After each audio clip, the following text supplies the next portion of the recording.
benar agar pembelajaran makin bermakna. Terima kasih. Dari SMK di Satu Maisa.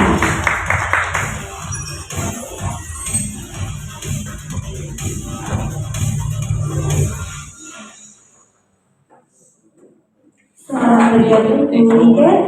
Ya, boleh kan saya menyapa akrab dengan sebutan Niken saja ya? Baik. Bu Niken, apa kabar hari ini Bu? Iya, sepertinya sudah senyum sempurna sekali ya. Sudah siap ini berbagi praktik baik kepada kita semua Bapak Ibu ya. Benar Bapak Ibu ya? Benar. Wajahnya pun juga sudah kelihatan berseri-seri. Sepertinya sudah dari tadi malam sudah menyiapkan semuanya. Itu pendidikan betul ya? Insya Allah. Iya. Ya, senang sekali pendidikan bisa bertemu dengan Ibu untuk berbagi praktik baik khusus untuk rumpun produktif gitu ya. Saya boleh membaca sedikit profil tentang pendidikan ya? Boleh. Ya. Pendidikan ini adalah salah satu guru pelajaran pilihan membatik dasar. Menariknya Bapak Ibu, beliau tidak hanya mengajarkan ilmu batik, tetapi beliau itu juga menghidupkan kelas, membangun kolaborasi lintas mata pelajaran, dan menumbuhkan kreativitas siswa yang awalnya dikenal siswa yang pasif sehingga menjadi lebih aktif dan menyenangkan begitu. Tepuk tangan dulu Bapak Ibu. Ya, tepuk tangan. Kok kayaknya kurang keras sebenarnya. Tepuk tangan lagi Bapak Ibu semuanya. Oke, terima kasih. Baik, mungkin bisa kita mulai talkshow pada hari ini. Sudah siap sekali sepertinya narasumber kita ya. Iya. Baik, Bunika, Ibu berdinas di SMK Negeri Satu Maisa. Oke. Bu, saya ingin bertanya, bagaimana kondisi kelas Ibu ya pada saat Ibu sebelum menerapkan pembelajaran mendalam, karena kita kan juga baru belajar gitu ya. Seperti apa Bu kondisi kelas Ibu pada saat Ibu belum belajar gitu ya? Sebelumnya, sebelum saya bercerita lebih lanjut, izinkan saya menyapa. Boleh sekali, silakan Ibu. Yang pertama Ibu dan Bapak pengawas dari Dinas Pendidikan Bondowoso dan mungkin ada perwakilan dari sekolah-sekolah yang duluan dan juga hasil yang selama ini sudah bersamai juga berbagi ilmu dengan kami dan juga teman-teman semua yang hebat yang kita saling support selama ini. Terima kasih atas kesempatan yang diberikan Bu. Mungkin saya di sini banyak lebih pantas dibanding saya yang di sini. Ada beberapa banyak sekali guru-guru hebat yang lebih pantas dari saya. Kan, ya mungkin memang sudah kemarin sudah kasih kontrol sampai ya.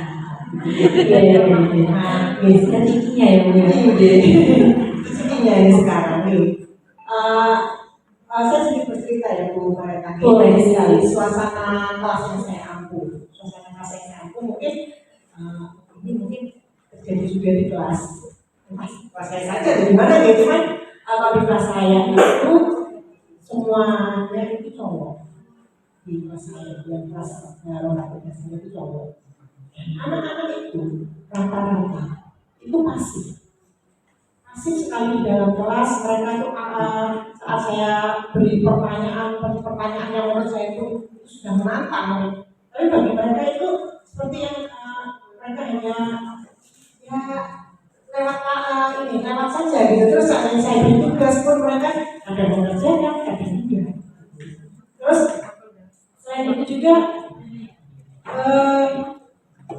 kadang mereka menyampaikan kebetulan pelajaran saya kan bahasa dasar berbagai gitu, karena kemarin itu sempat ngobrol dengan UKS kira-kira apa pelajarannya, apa pilihannya, bisa enggak sebetulnya saya itu cuma karena di sana itu lingkungan sekolah itu lingkungan sumber sate kan yang sumber sate batik kan terkenal ya, juga banyak juga di lingkungannya anak-anak belum batik, jadi akhirnya muncul mata pelajaran batik dasar itu. Dimana anak-anak mungkin bagi mereka pelajaran cowok kadang-kadang akan yang halus-halus itu agak susah ya. Mereka agak kesulitan mulai dari mana untuk membatiknya ini seperti apa, harus bagaimana, itu mereka mengalami kesulitan. Itu yang di kelas saya, di kelas yang saya ambil itu terjadi. Iya, berarti kalau saya melihat atau mendengar cerita dan slide di atas nih Bapak Ibu, ini luar biasa sekali, sangat menantang sepertinya ya Bu Nika.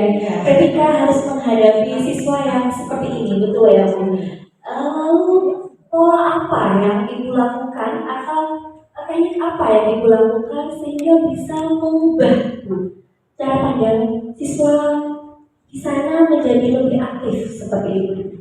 Silahkan Ibu menjawab. Saya tuh menginginkan siswa saya itu jadi nggak pelajaran yang ada di kelas saya nggak seperti sama saja. Saya pengen anak-anak itu lebih aktif, anak-anak itu juga merasa nyaman di dalam kelas. Kadang-kadang mereka tampak seperti bosan di dalam kelas. Mungkin kadang-kadang seperti kita tuh kadang-kadang di siang hari kan panas sekali atau gimana gitu. Jadi anak-anak itu kayak gak nyaman di dalam kelas.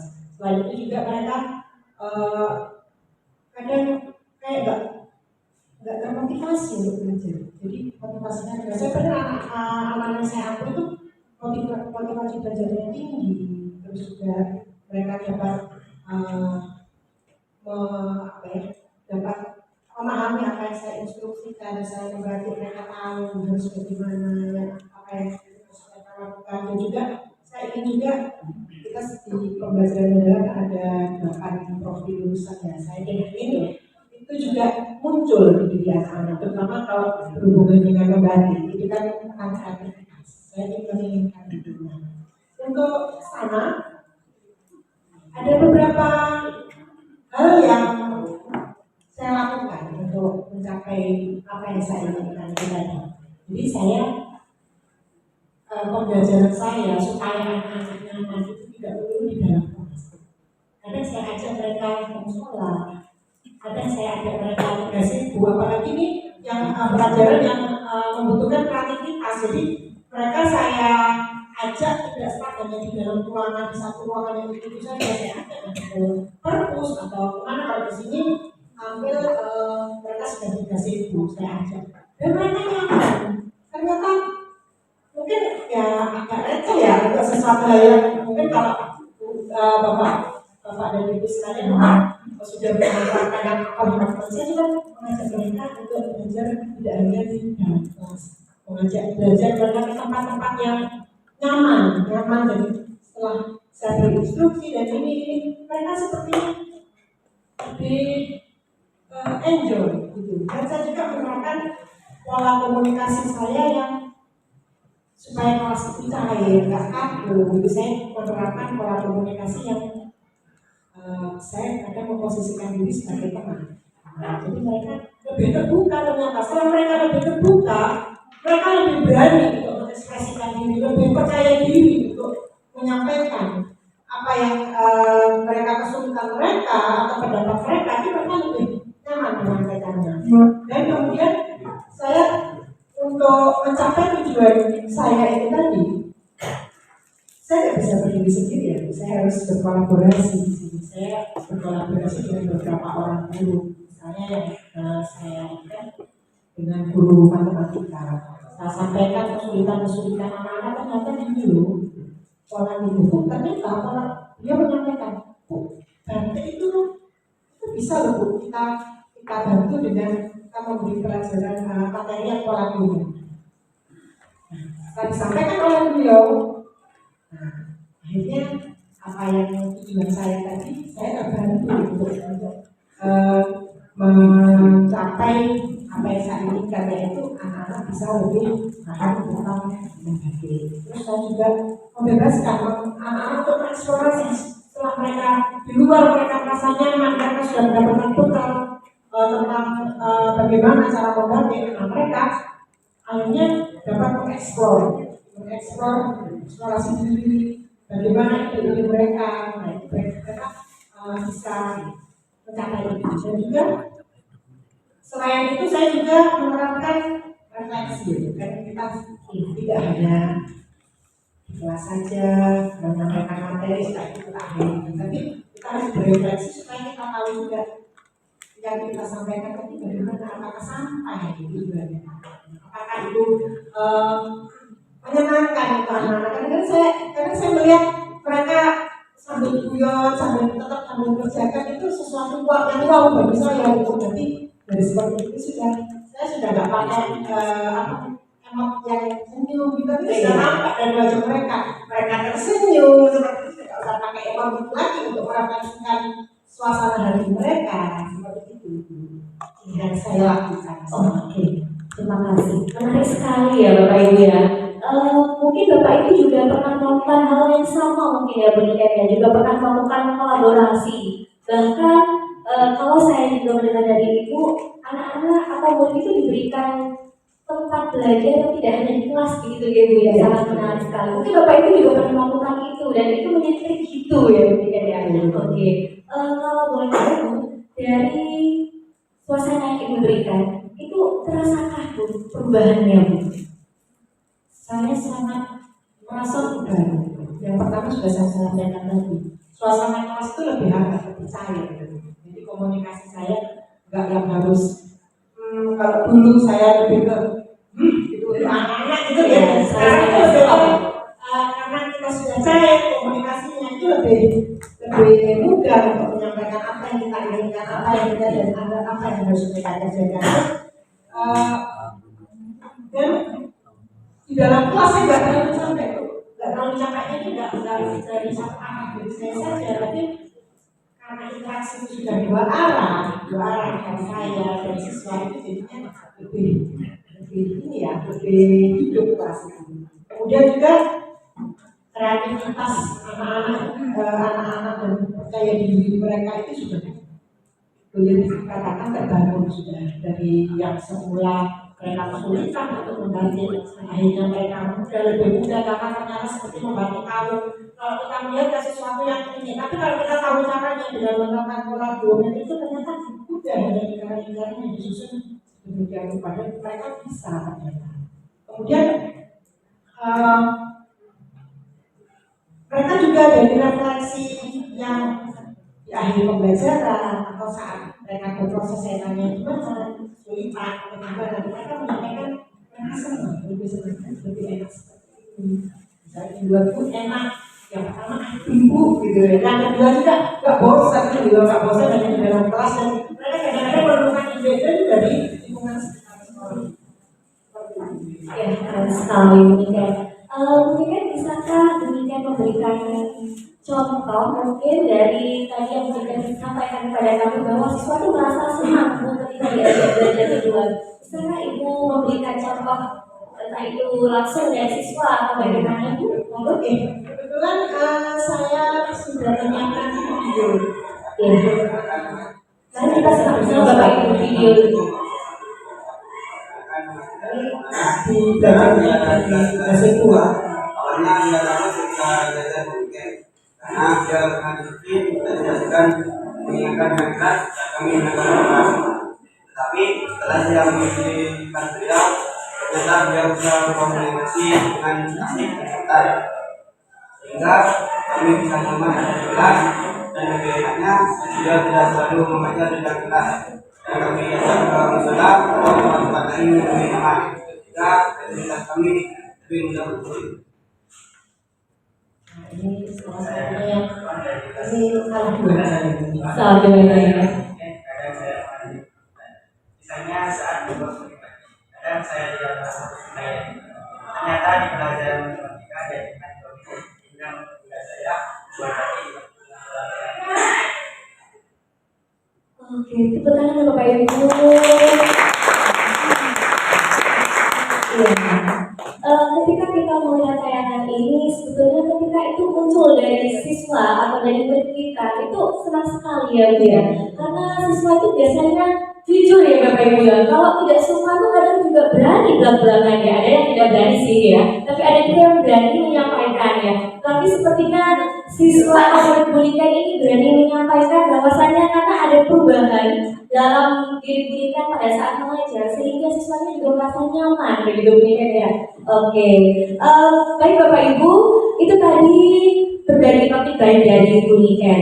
Nah, Bapak Ibu, sebelum kita mengakhiri sesi talk pada hari ini, saya memberikan kesempatan pada Bapak Ibu mungkin ya weekend ya, karena ini berbagai topik weekend. Jadi mungkin ada dari rekan-rekan atau tamu dari undangan ini ada yang ingin bertanya atau menyampaikan pendapat. Jadi kami persilahkan. Nah, sebelum kami memberikan kesempatan untuk pertanyaan ini kami batasi Bapak Ibu karena memang kita masih ada talkshow untuk yang sesi 2 dan 3. Pertanyaan kami batasi menjadi 2 pertanyaan. Nah, untuk pertanyaan yang pertama, nanti boleh Bapak Ibu menyampaikan nama terlebih dahulu, perkenalan diri, kemudian menyampaikan instansinya. Seperti itu, ya. Nanti langsung akan dijawab oleh Bu Niken.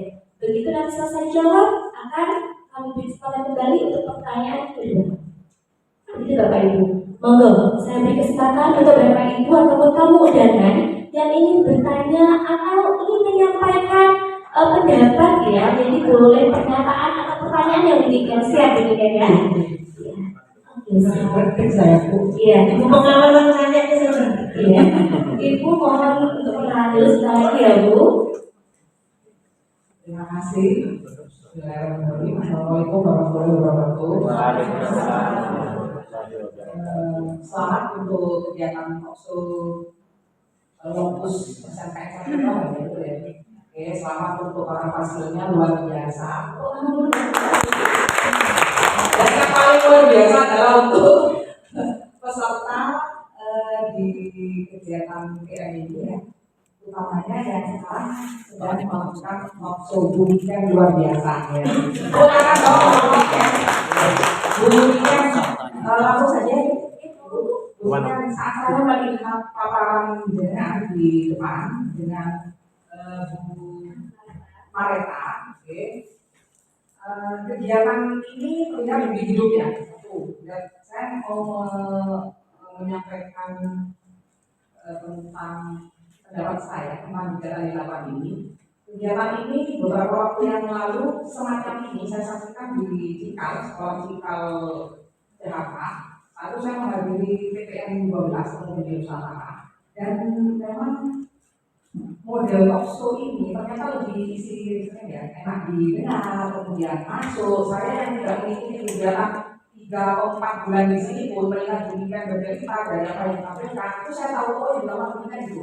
Cuma saya bertanya, kenapa demikian memilih mapel pilihan, tidak memilih mapelnya sendiri karena kan misalnya bahwa ini kejuruan seperti itu. Seharusnya kan kalau tidak, kalau menurut saya akan lebih bangga sebagai guru kalau mapel tujuan saya yang akan saya lakukan untuk talkshow itu yang pertama. Kemudian yang kedua, kegiatan ini berjalan luar biasa, utamanya bosnya itu kan suaranya merdu ya, memang. Jadi memang kayaknya Pak Adi pilihnya, Pak Adi kayaknya Pak Temennya ya. Saya itu memang kalau ada menyaksikan sebuah talkshow, kemudian bosnya itu nggak enak, itu nggak suaranya. Kayaknya mau saya tinggal bilang Pak. Kebetulan di luar ada bapak tapi karena bosnya itu suaranya enak, saya dari awal itu sudah langsung perhatian ini semua ya begitu ya. Ternyata nanti bisa dipakai kayaknya kalau ada pikiran gitu ya Bu.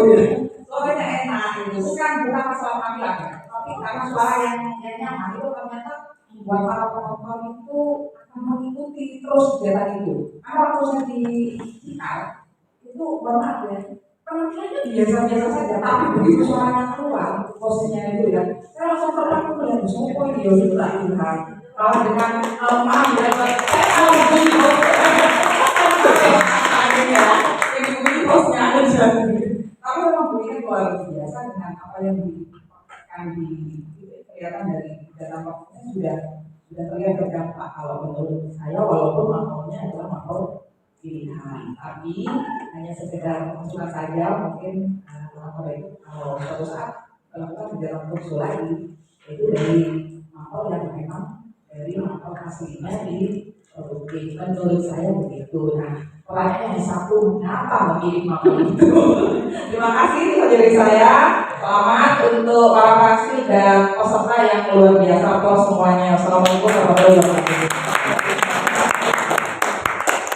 terima kasih Ibu atas pertanyaannya dan saya sangat tersanjung sekali Ibu. Saya tersanjung mau nanya ini. Oke, Bu ini kan sudah siap menjawab ya? Siap. Oke, semoga Bu Nika. Terima kasih Ibu Dian, sahabat saya juga. Dan sekarang sudah mau menjadi Iya, luar biasa. Ibu, di sini saya mengangkat saya dan saya angkat pada mata pelajaran pilihan. Kebetulan di semester ini saya diamanai untuk mengambil. Saya memang basic saya memang di bisnis sama investasi ya. Tapi kali ini saya diberi amanah oleh ibu kepala sekolah karena ini sesuatu yang baru. Ibu pengen mengangkat sesuatu yang baru. Kebetulan ada 3 mapel pilihan yang dipilih, bisa dipilih anak-anak. Yang pertama itu saya sampaikan pembatik dasar, yang kedua kuliner praktis, dan yang ketiga itu fotografi dan videografi. Jadi memang sesuatu yang berbeda sekali dengan apa yang anak-anak pelajari di pelajaran pendidikan masing-masing. Karena kadang-kadang karena ini pengalaman berdasarkan pengalaman kami. Waktu itu sekarang tidak sengaja kami itu ada siswa yang PKL di luar. Ternyata dia sakit. Akhirnya dia PKL di sekolah. PKL di sekolah karena cewek. Waktu itu kandang masih proses pembangunan. Akhirnya dia di pengolahan. Dan kebetulan ternyata setelah lulus dia bisa berkembang di sana dan mempunyai usaha. Jadi setelah saya bercerita ke ibu kepala sekolah dan ternyata kita coba hal seperti itu, sehingga anak-anak itu benar mungkin, dan kita tidak tahu ya bakat mereka ternyata mereka mendapatkan wadah untuk kreativitasnya akhirnya mereka berkembang dan mereka akhirnya bisa menjadikan itu lahan untuk mencari nafkah selanjutnya. Dan kebetulan memang banyak yang tertarik karena memang di lingkungan sekitar sekolah juga dan juga di lingkungan akademik dan sumber jambi juga anak-anak itu mereka lingkungan pembantik. Jadi makanya waktu itu ibu mengamanai saya untuk di acara tersebut. Jadi makanya ini yang saya angkat. Dan ternyata ya meskipun saya juga berproses belajar, tapi saya di sini juga melibatkan mitra di luar saya karena saya sendiri juga masih dalam proses belajar. Saya melibatkan mitra juga. Ibu kemarin membantu untuk berkomunikasi dengan adik Sumbersari, juga ada kebetulan di sekolah saya juga ada guru yang mempunyai usaha batik juga. Nah itu juga akhirnya yang membantu saya untuk memfasilitasi anak-anak untuk bisa membatik. Ya, berarti ingin buat gong gitu ya Bu ya. Oke, bagaimana Ibu? Ya, sudah. Terima kasih Pak Dulu. Ya, baik. Saya berkesempatan untuk pertanyaan kedua. Kami persilakan Bapak Ibu boleh berpendapat, boleh bertanya. Monggo, ada? Oh iya. Baik. Oh boleh. Oh pingsan Bu masih. Oh iya, nanti kalau yang kedua dan kita masih ada di sini santai ya. Baik, nanti santai itu ya. Assalamualaikum warahmatullahi wabarakatuh. Waalaikumsalam. Sama ya, saya juga merasakan apa yang luar biasa di ruangan ini. Keinginan untuk belajar bersama-sama dan kemampuan komunikasi yang mungkin terasa ya selama 3 bulan ada di sini. Dan sungguh luar biasa kalau saya melihat paparan yang disampaikan Bu Ike terkait ini mata pelajaran pilihan Ibu membatik. Saya lihat ada hal menarik tadi di bagian action yang dilakukan di kolaborasi dengan guru lintas mapel. Walaupun ini kan paparannya hanya sekilas nih, saya tapi ingin tahu gitu. Di pikiran saya itu bertanya-tanya, seperti apa sih spesifiknya kolaborasi yang dilakukan itu? Pastinya kan diawali dengan melakukan pemetaan analisa bersama-sama, JP mungkin dari mapel-mapel terkait, di mana yang bisa disatukan, bisa disimpulkan dalam satu kegiatan secara bersama-sama. Pastinya seperti itu. Saya hanya ingin tahu nih cerita spesifiknya seperti apa, sampai mungkin nanti untuk kolaborasi yang dilakukan dari beberapa guru itu seperti apa, termasuk sampai ke assessmentnya. Saya kok ingin tahu sekali sampai pengalaman belajar nanti yang diterima oleh anak-anak itu semacam apa gitu. Kalau kita ingat 3 prinsip ya mulai dari mindful, meaningful, kemudian joyfulnya itu seperti apa yang saya ingin cerita dari ini. Terima kasih Bu Saja. Assalamualaikum warahmatullahi wabarakatuh. Waalaikumsalam warahmatullahi wabarakatuh. Terima kasih Ibu. Dan Bu Ika ingin cerita konkret begitu ya, ingin cerita konkret dan ingin menjelaskan langsung kolaborasi itu seperti apa dan asli apa. Ya, monggo Bu Ika itu menjawab. Terima kasih Bu. Jadi pertanyaan-pertanyaan yang ini yang bikin saya nyampe juga ternyata gitu. Terima kasih Bu. Seperti yang saya sampaikan tadi, saya tidak mungkin berdiri sendiri untuk mencapai tujuan dari apa yang menjadi tujuan saya untuk membuat anak-anak itu lebih paham, lebih mudah memaknai, lebih paham apa yang mereka pelajari. Saya membutuhkan teman-teman juga. Sekarang kan ada ibu kolaborator jelas sekali. Saat itu saya melakukan assessment. Saya melihat anak-anak ternyata kok bikin kayak gini cukup sulit ya. Gitu. Ini loh, cuma seperti ini. Sulit, ini. Mereka membayangkan bahwa yang macam-macam gini. Dari pola-pola sederhana itu bisa. Ternyata setelah itu saya fokus. Ternyata mereka juga kesulitan untuk berkomunikasi, kepercayaan diri mereka di saya membutuhkan teman-teman dari bahasa untuk membantu anak-anak mengasah itu dengan jam pelajaran mata pilihan mata pelajaran pilihan yang tidak banyak. Saya tidak mungkin menghabiskan itu untuk mengeksplor anak-anak sejauh itu. Akhirnya saya melakukan ses bersama guru-guru, termasuk di sini ada rekan saya Pak Mahfud, itu guru matematika yang SMA dan S1 Maisa, terus ada dua juga guru bahasa Inggris juga. Apa yang bisa kita lakukan? Dari sana kita sama-sama mendesain. Saya bisa membantu di sini. Saya bisa membantu di sini. Jadi saat belajar matematika anak-anak menjadi lebih bermakna karena apa yang mereka dapatkan di matematika itu ternyata bisa diaplikasikan di pelajaran seperti itu. Terus yang bahasa Inggris juga seperti itu. Bahasa Inggris kalau anak-anak mungkin Wahyu ya, mungkin kalau mengajar yang seperti ini mungkin anak-anak kesulitan. Tapi saat mereka dihadapkan ke satu, kamu buat gimana cara apa saja peralatan dan bahan batik misalnya. Nah, mereka menjelaskan gini, mereka paham ini. Jadi semua menjadi satu kesatuan terkait. Setelah itu setelah kami rancang, kami implementasikan. Dan setelah itu kami evaluasi bagaimana dari saya sendiri melihatnya, anak sudah bisa ternyata dari pola geometri membentuk batik. Terus dari anak-anak menjadi lebih percaya diri setelah terasah oleh bahasa Indonesia, mereka presentasi dan lain sebagainya. Dan itu ternyata yang akan dibagi tugas itu enggak berat ternyata ini. Nah, termasuk juga asesmennya. Asesmennya kan kita buat bersama.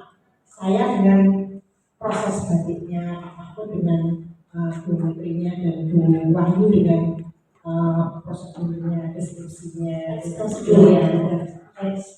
tidak bisa bahasa Inggris saya, description namanya. Nah itu terus bahasa Indonesia juga dengan presentasi dan lain sebagainya. Itu kami lakukan. Ya memang belum sempurna kan kalau kolaborasi seperti itu memang dari dulu sudah seperti itu. Cuma untuk setelah kita belajar yang ini tahu ibu kolaboratif dengan proses yang seperti itu, kita masih belajar dan memang belum sempurna, tapi kami kalau nggak sekarang kapan lagi coba kan seperti itu. Dan dari situ juga kita akhirnya tahu lama-lama kan ala bisa karena biasa. Jadi kami coba membiasakan diri untuk ya mungkin belum sempurna sekali lagi, tapi tetap kami usahakan supaya bagaimana nanti itu menjadi baik untuk anak-anak. Dan kalau kita kaitkan dengan prinsip pembelajaran dalam yang berkesadaran, bermakna, dan mengembangkan ya. Nah itu insya Allah dari apa yang saya lakukan semuanya bisa masuk ya, bisa terlaksana. Apa ya? Dan anak-anak membayangkan dulu kalau panjenengan melihat kelas saya dulu sebelum saya menerapkan dengan proses seperti ini, dalam kelas anak-anak itu kayak menurut saya kok di sekolah itu agak berarti bisa anak-anak gitu. Karena memang saya ya entahlah gimana, soalnya anak-anak agak takut gitu kan. Tapi setelah saya mengubah pola komunikasi saya, akhirnya mereka merasa nyaman, dan perasaan nyaman itu juga kan salah satu implementasi dari prinsip pembelajaran berkesabaran. Setelah mereka senang dulu, akhirnya mereka tertarik. Setelah tertarik mereka akan dengan semangat dan akhirnya muncul program-program yang seperti tadi. Mungkin masih sederhana, masih kertas nanti setelah ini siswa satukan yang baru kain dari kami. Bagaimana enggak? Tujuannya bukan kain yang berlembar-lembar itu, tapi membuat untuk souvenir yang kalau ada tamu datang bersyal itu, dan kami boleh nanti ke sana.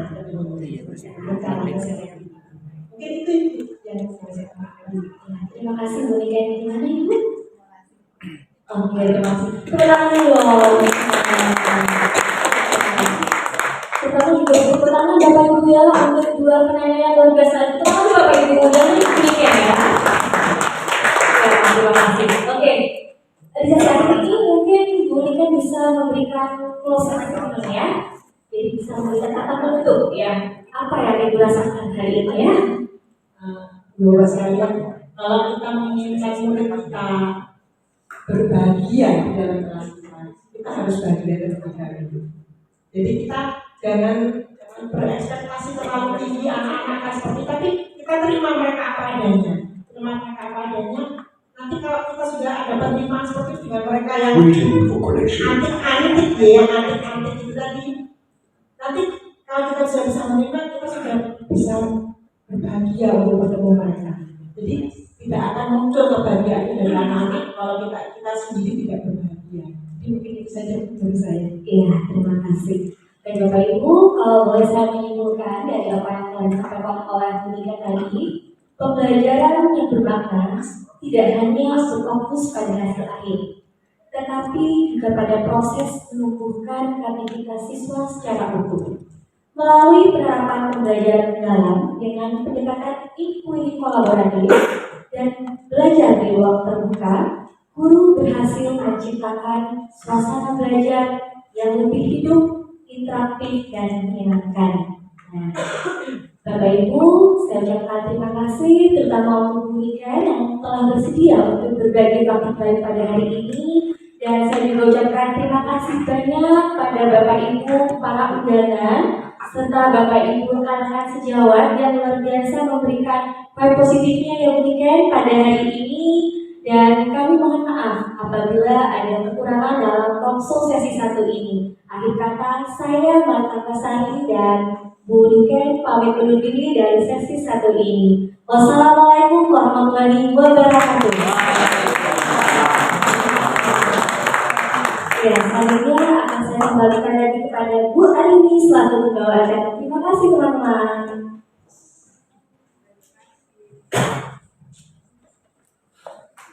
Selamat ya Bapak Ibu. Masih dong. Ini masih pagi ya. Baik, selamat pagi dan salam semangat untuk kita semua.